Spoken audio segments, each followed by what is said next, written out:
Y realmente Daniel se escribió en una época en la que realmente era el siglo II, se escribió después de las profecías, carece de autoridad, las referencias que hace el Nuevo Testamento a Daniel solamente significan que el Nuevo Testamento es otro conjunto de mitos, de falsedades y de leyendas, igual que el libro de Daniel. Pues la verdad es que no, porque el libro de Daniel contiene profecías que se cumplieron mucho después del siglo II y que demuestran que efectivamente el libro tiene autoridad, tiene legitimidad y es lo que dice ser. Un conjunto de oráculos y profecías de un profeta de Dios y no una falsificación de un judío astuto y avispado en el siglo II a.C. Vamos a ver eso yendo a uno de los pasajes de Daniel más controvertidos, pero fundamentalmente controvertidos porque la gente a veces tiene tanto exceso de imaginación como carencia de conocimiento bíblico. Nos vamos a ir al capítulo 9 de Daniel y a la profecía de las 70 semanas, porque es una profecía que efectivamente nos sitúa ya en profecías que se cumplieron después del año 165, cuando en teoría se acabó el libro de Daniel.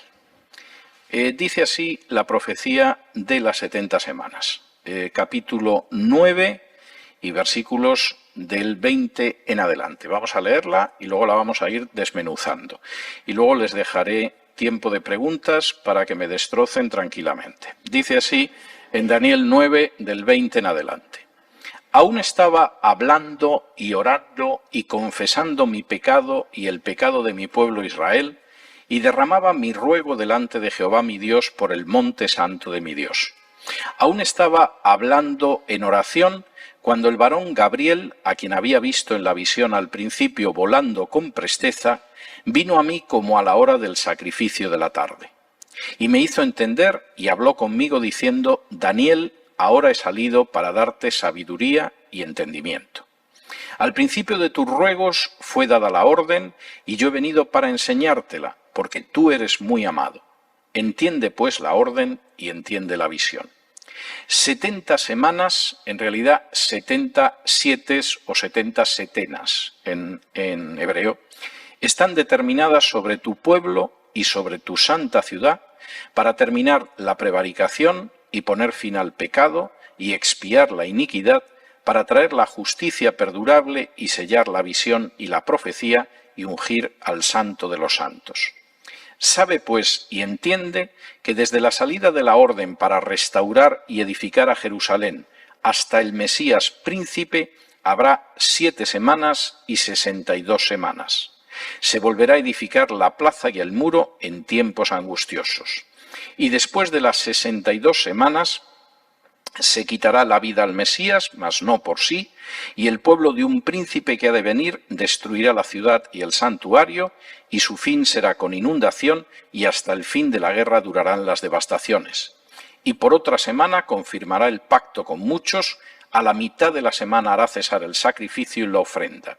Después, con la muchedumbre de las abominaciones, vendrá el desolador, hasta que venga la consumación y lo que está determinado se derrame sobre el desolador. Vamos allá, porque efectivamente la profecía de las 70 semanas marca un periodo de 490 años. Y van a suceder una serie de cuestiones y efectivamente lo que es importante es que, como dice el versículo 24, en ese periodo se acabará la prevaricación, se pondrá fin al pecado, se expiará la iniquidad, se traerá la justicia perdurable, se sellará la visión y la profecía y se ungirá al santo de los santos. La primera parte de las 70 semanas es bastante sencilla, porque, como dice aquí, desde la salida de la orden para restaurar y edificar a Jerusalén hasta el Mesías príncipe, habrá 7 semanas y 62 semanas. Es decir, 7 más 62 son 69. Si contamos 69 semanas, teniendo en cuenta que cada día es un año, 69 semanas son igual a ¿cuántos años? 69 por 7, que no es tan difícil. 483. ¿Desde cuándo empezamos a contar los 483 años? Desde el año 457 a.C. ¿Por qué? Ahora se lo voy a decir, no crean que es un capricho mío. 457 a.C. Si me acompañan ustedes al libro de Esdras, capítulo 7,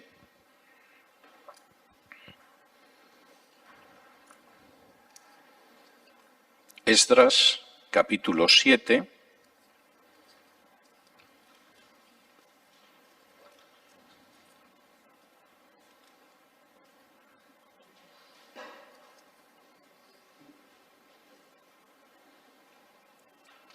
y versículos del 1 en adelante. Vamos a saltar algún versículo para que vean ustedes lo que hay.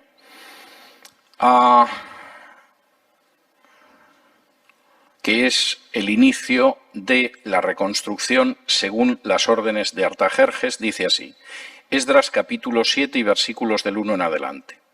Pasadas estas cosas, en el reinado de Artajerjes, rey de Persia, Esdras, hijo de Seraías, hijo de Azarías, hijo de Hilcías, vamos a saltarnos, por supuesto, el resto de hijos, versículo 5, este Esdras subió de Babilonia. Era escriba diligente en la ley de Moisés que Jehová, Dios de Israel, había dado, y le concedió el rey todo lo que pidió, porque la mano de Jehová su Dios estaba sobre Esdras. Y con él subieron a Jerusalén algunos de los hijos de Israel y de los sacerdotes, levitas, cantores, porteros y sirvientes del templo, en el 7º año del rey Artajerjes. Y llegó a Jerusalén en el mes 5 del año 7º, porque el día 1 del primer mes fue el principio de la partida de Babilonia, y el 1 del mes 5 llegó a Jerusalén, estando con él la buena mano de Dios, porque Esdras había preparado su corazón para inquirir la ley de Jehová y para cumplirla, y para enseñar en Israel sus estatutos y decretos. Esta es la copia de la carta que dio el rey Artajerjes al sacerdote Esdras, escriba versado en los mandamientos de Jehová y en sus estatutos de Israel. Artajerjes, rey de reyes, a Esdras sacerdote y escriba erudito en la ley del Dios del cielo, paz. Por mí es dada orden que todo aquel en mi reino del pueblo de Israel y de sus sacerdotes y levitas que quiera ir contigo a Jerusalén, vaya, porque de parte del rey y sus 7 consejeros eres enviado a visitar Judea y Jerusalén conforme a la ley de tu Dios que está en tu mano, y a llevar la plata y el oro que el rey y sus consejeros voluntariamente ofrecen al Dios de Israel, cuya morada está en Jerusalén, y toda la plata y el oro que halles en toda la provincia de Babilonia, con las ofrendas voluntarias del pueblo y de los sacerdotes que voluntariamente ofrecieron para la casa de su Dios, la cual está en Jerusalén. Bien, a partir de aquí sigue dando una serie de disposiciones, pero la orden es para volver al servicio del santuario. No solo le da la libertad, sino que permite que vayan con él, que lleven el dinero que necesiten, etcétera, etcétera, etcétera. 7º año del rey Artajerjes, 457 a.C. Sabemos que es la fecha, porque efectivamente la misma Biblia señala cuándo se produce. Si a 483 años, que son las 69 semanas, le quitamos 457 desde antes de Cristo, ¿qué año nos sale? Nos sale el 26 después de Cristo, no les voy a complicar la existencia. 26 después de Cristo. Hay 483 años.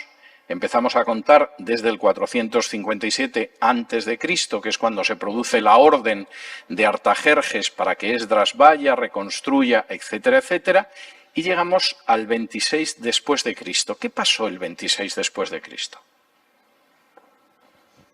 No lo saben ustedes, pero yo tengo que preguntárselo, es mi obligación.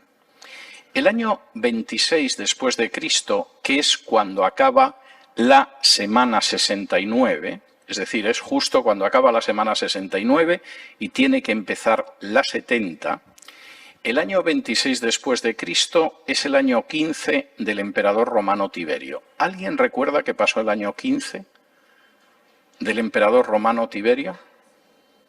Acompáñenme a Lucas capítulo 3, porque es enormemente interesante. Esto es mucho después del 165 y, sin embargo, la Biblia era enormemente clara acerca de lo que iba a suceder siglos después. Lucas capítulo 3 y versículo 1. Fíjense lo que dice. En el año 15 del imperio de Tiberio César, siendo gobernador de Judea Poncio Pilato, y Herodes, tetrarca de Galilea, y su hermano Felipe, tetrarca de Iturea y de la provincia de Traconite, y Lisanias, tetrarca de Abilinia, y siendo sumos sacerdotes Anás y Caifás, vino palabra de Dios a Juan, hijo de Zacarías, en el desierto, y él fue por toda la región contigua al Jordán, predicando el bautismo de arrepentimiento para perdón de pecados. En el 26 después de Cristo, a los pocos meses, como dice la profecía de las 70 semanas, apareció el Mesías príncipe, Jesús de Nazaret. Ahora, fíjense porque esto es enormemente importante. La Biblia da, entre las más de 300 profecías mesiánicas que se cumplieron en Jesús, da algunas donde además identifica la época en que tenía que aparecer el Mesías. La primera de esas profecías está en el libro de Génesis, cuando Jacob está bendiciendo a los 12 patriarcas y le dice a Judá que en un momento determinado, cuando el cetro, es decir, la realeza, no fuera de Judá, aparecería el Silo. El Silo era el Mesías. ¿Qué rey está reinando cuando nace Jesús? Herodes. ¿Era Herodes de la tribu de Judá? No, era un idumeo.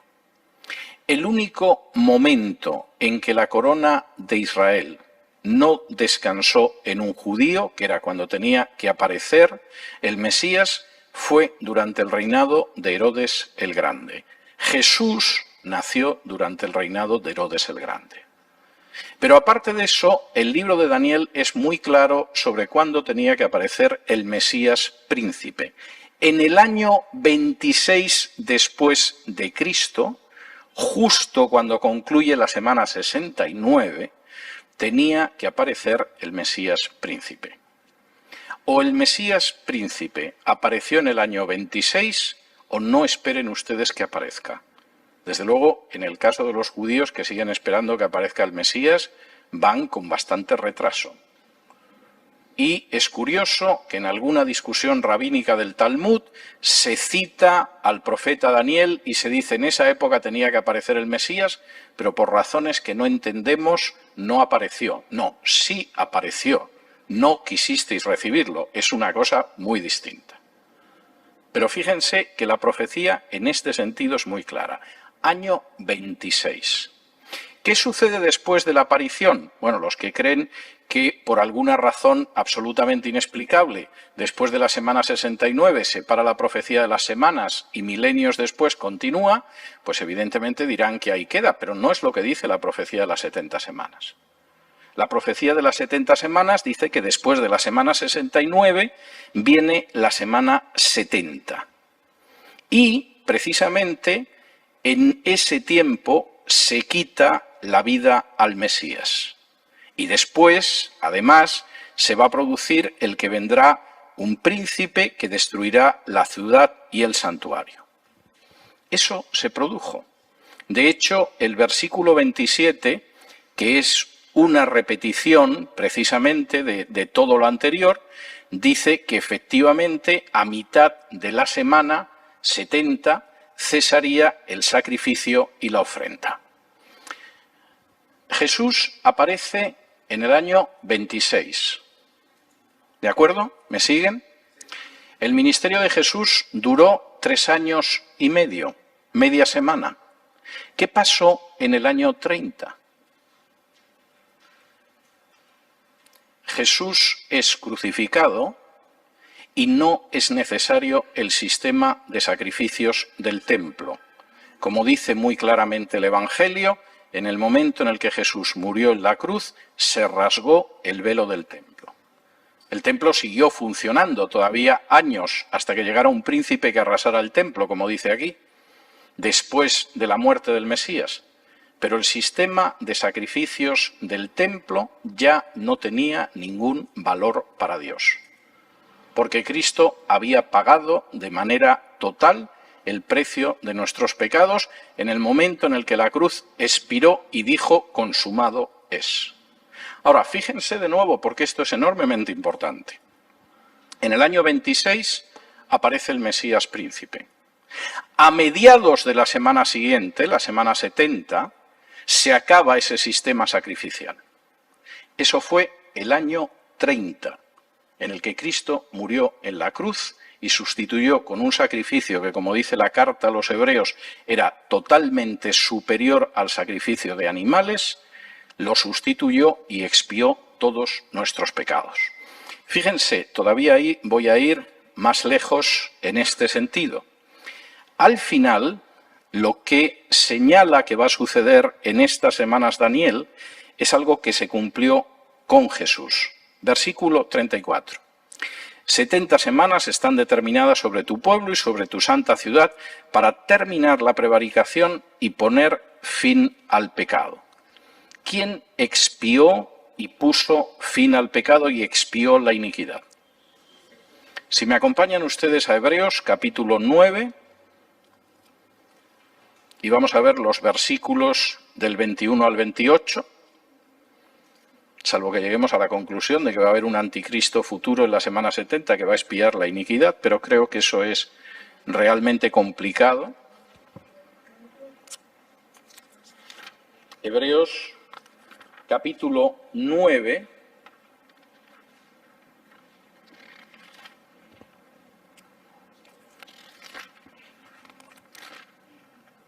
Y versículos del 21 en adelante dice esto.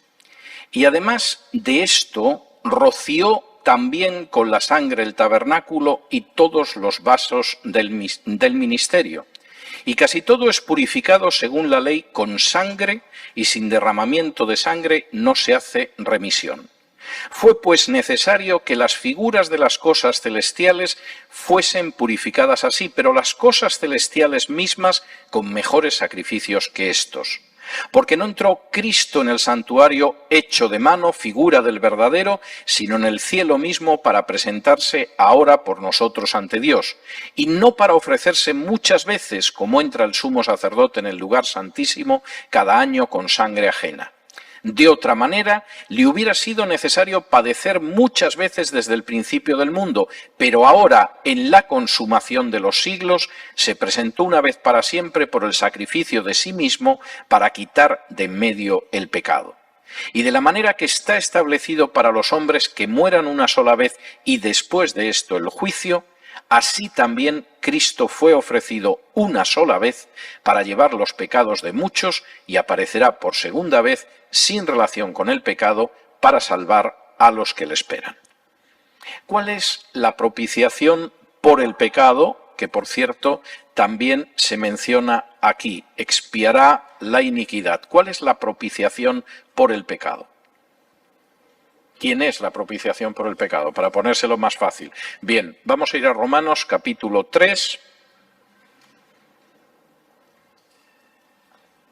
donde de nuevo Pablo desarrolla esa misma idea. Romanos capítulo 3,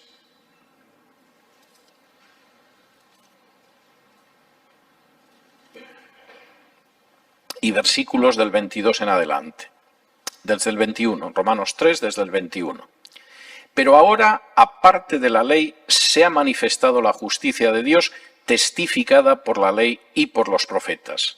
La justicia de Dios por medio de la fe en Jesucristo para todos los que creen en Él, porque no hay diferencia por cuanto todos pecaron y están destituidos de la gloria de Dios, siendo justificados gratuitamente por su gracia mediante la redención que es en Cristo Jesús, a quien Dios puso como propiciación por medio de la fe en su sangre para manifestar su justicia a causa de haber pasado por alto en su paciencia los pecados pasados, con la mira de manifestar en este tiempo su justicia, a fin de que Él sea el justo y el que justifica al que es de la fe de Jesús. ¿Dónde pues está la jactancia? Queda excluida. ¿Por cuál ley? ¿Por las de las obras? No, sino por la ley de la fe. Concluimos pues que el hombre es justificado por la fe sin las obras de la ley. No solamente en la profecía de las 70 semanas se habla de que efectivamente terminaría la prevaricación, expiaría la iniquidad, traería la justicia perdurable, que es a través de la fe, dice que sellaría la visión y la profecía. ¿Quién sella la visión y la profecía? Jesús. Si me acompañan de nuevo a la carta a los Hebreos, aparece una afirmación que se suele pasar por alto, pero es enormemente importante. Y además yo diría que es un golpe letal para todos aquellos que creen que han ido apareciendo nuevos dogmas a través de la tradición. Si me acompañan a Hebreos, capítulo 1, fíjense en la afirmación que aparece, porque es una afirmación tremenda. Hebreos, capítulo 1. Dice así: Dios, habiendo hablado muchas veces y de muchas maneras en otro tiempo a los padres por los profetas, en estos postreros días nos ha hablado por el Hijo, a quien constituyó heredero de todo y por quien asimismo hizo el universo. Quisiera detenerme en estos versículos porque la traducción Reina Valera es muy débil. El autor de la carta a los Hebreos está oponiendo dos situaciones. En el pasado Dios nos ha hablado de muchas maneras y muchas veces, y lo ha hecho a través de los profetas. Los profetas a veces tenían sueños, los profetas a veces tenían visiones, los profetas a veces tenían una revelación angélica, los profetas a veces se plantaban en el templo. Dios nos ha hablado muchas veces y de muchas maneras en otro tiempo a través de los profetas. Pero hemos llegado a los últimos días, a los postreros días. Y Dios ha hablado para siempre. Él nos ha hablado, es un pasado absolutamente perfecto. Dios nos habló en otro tiempo, pero ahora ha hablado, ha dicho la última palabra. Aquí se traduce por el Hijo, pero literalmente en griego dice en Hijo. Dios como Hijo, Dios en su persona del Hijo, ha hablado y ha hablado totalmente. En el pasado hemos tenido muchas revelaciones. De pronto Dios se le aparecía a Abraham y le decía: no te preocupes que vas a tener una descendencia. Se le aparecía a Moisés desde la zarza ardiente. Se le aparecía a Salomón después de que hubiera consagrado el templo. Eran revelaciones parciales de muchas maneras y en muchas ocasiones. Y el autor de la carta a los Hebreos dice: eso se ha terminado. Dios ha hablado ya de manera definitiva, porque no ha enviado a un profeta. No se ha aparecido en sueños, no ha vuelto a manifestarse en la zarza ardiente, ha hablado en Hijo.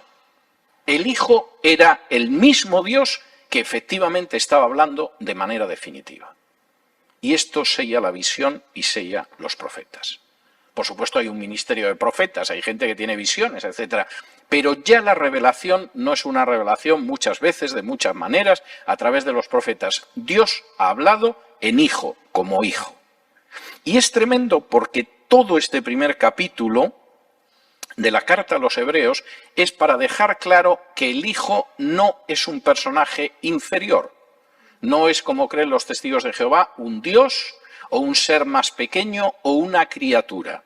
Es como Dios ha hablado porque es Dios en Hijo. Por ejemplo, fíjense en ese mismo capítulo de Hebreos, capítulo 1 y versículo 6.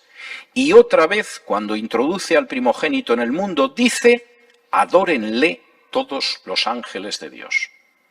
¿cómo adorarían los ángeles de Dios a una simple criatura, por muy poderosa que fuera? O versículo 8. Mas del Hijo dice, tu trono, oh Dios, por el siglo del siglo, cetro de equidad es el cetro de tu reino. Oh Dios, no una especie de diosecillo o de criatura poderosa, o como sostienen los testigos de Jehová y los adventistas del séptimo día, el arcángel Miguel. No, tu trono, oh Dios. Y fíjense en el versículo 10, porque también está hablando del Hijo y además está citando un pasaje del Antiguo Testamento, concretamente el Salmo 102. Tú, oh Señor, en el principio fundaste la tierra y los cielos son obra de tus manos. Ellos perecerán, mas tú permaneces, y todos ellos envejecerán como una vestidura, y como un vestido los envolverás y serán mudados. Pero tú eres el mismo, y tus años no acabarán. El carpintero que venía de Galilea, que según la profecía de Isaías 53 es alguien a quien no consideraríamos, porque si hubiera entrado en Jerusalén a caballo y seguido de un ejército, pues seguramente nuestro entusiasmo hubiera durado más tiempo, pero cumplió la profecía y entró humilde y pacífico montado en un asno. Ese que no tenía una apariencia atractiva era Dios. Y era precisamente en Hijo como Dios sellaba la profecía, como Dios sellaba la visión, como iba a llevar a cabo la expiación y al final la purificación del santo de los santos.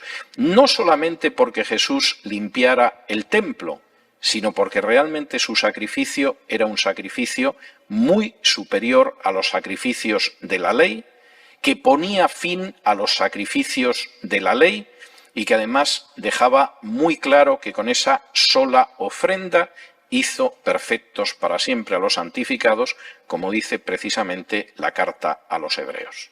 Y no hay más ofrenda por el pecado. Lo que vendría después de una generación, que generalmente es el tiempo que Dios da a una nación para arrepentirse. Jesús fue crucificado en el año 30, una generación dura 40 años, lo que nos lleva al año 70. ¿En qué año fue destruido Jerusalén y arrasado el templo? En el año 70.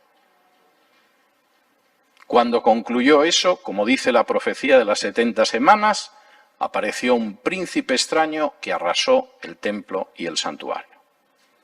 Lo que estaba viendo Daniel era tremendo.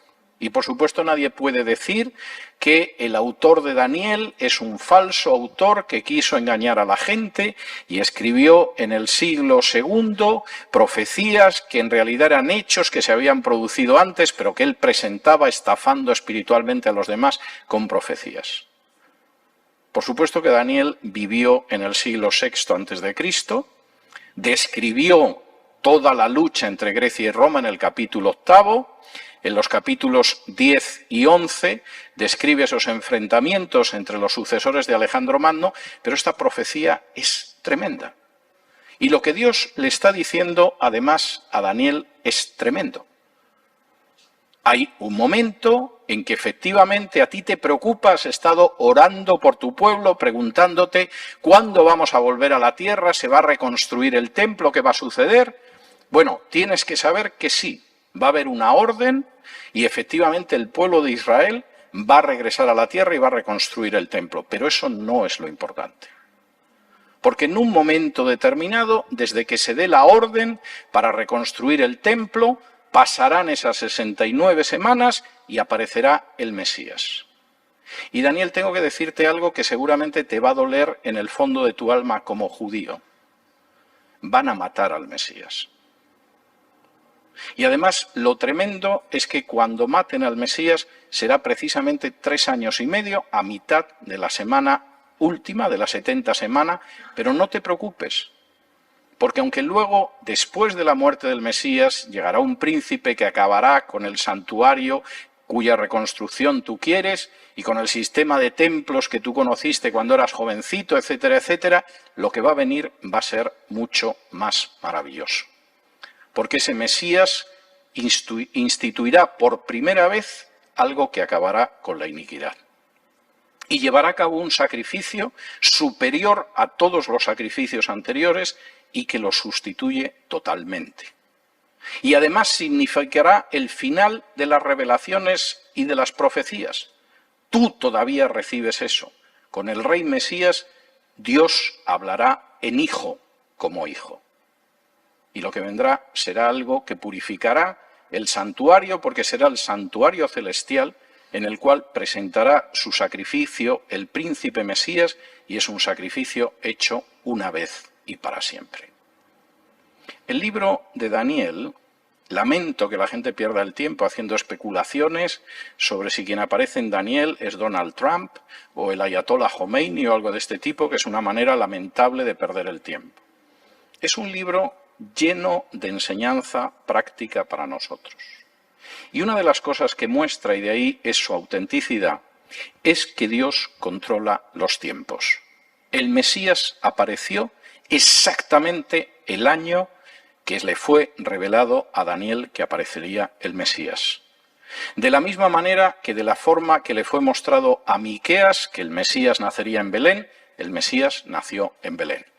Y de la misma manera que le fue mostrado a Isaías, que sería rechazado por la mayoría del pueblo de Israel, y que además querrían enterrarlo con delincuentes, pero acabaría sepultado en la tumba de un rico, llevaría sobre sí el pecado del pueblo, aunque la mayoría del pueblo pensaría que era Dios el que le estaba condenando, porque le condenaban los supuestos representantes de Dios en la tierra. Lejos de ser un libro falso, escrito con una identidad falsa y conteniendo profecías falsas, Daniel es un libro tremendamente sólido que describe lo que sucedería en los siglos siguientes, prácticamente en el medio milenio siguiente, y que además contiene grandes profecías sobre la manera en la que Dios consumaría no solo la revelación, sino la salvación de la humanidad. Y en ese sentido, decir que se escribió en el año 165, como lamentablemente algunos dicen, ni siquiera tiene ningún valor. Porque la profecía de las 70 semanas llega mucho más allá del año 165 a.C., hasta el momento en el que apareció el Mesías y finalmente consumó su misión salvadora en este mundo. Muchas gracias a todos.